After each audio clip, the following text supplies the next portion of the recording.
Ndonëse prokuroria po thret në gjykatë dëshmitar për të provuar akuzat ndaj 9 pandeurve të akuzuar për dërgim të luftëtarëve në Siri.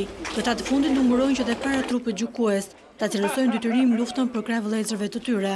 Para gjykatës këtë të martë ishin thirrur për të dëshmuar Besmir Duka. Ai deklaroi se ishte besimtar musliman dhe se drejt Islamit e kishte shtyri pandeuri Fadil Muslimani, me të cilin jetonin në një lagje. I pyetur nga prokuroria, dëshmitari ka mohuar se ai kishte kërkuar të shkonte në Siri. Por megjithëse përgjigja nga ana e dëshmitarit ishte në favor të pandeurit, ky i fundit duke komunikuar me dëshmitarin, pohoi se mesazhi i liderit të tyre ishte se kush nuk lufton në Siri do të dënohet nga Zoti. Trupi gjykues ka kërkuar t'i pres fjalën Fadil Muslimanit, por ai reagoi duke thënë se duhet të kishin durim ta dëgjonin, ashtu siç bëjnë me gjyqtarët që arrestohen për korrupsion. Duka ishte dëshmitari i parë dhe i vetëm i cili u paraqit këtë të martë në gjykatën e krimeve të rënda, pasi 5 dëshmitarë të tjerë të thirrur nga prokuroria nuk ishin paraqitur. Seanca e radhës u la për në 23 qershor.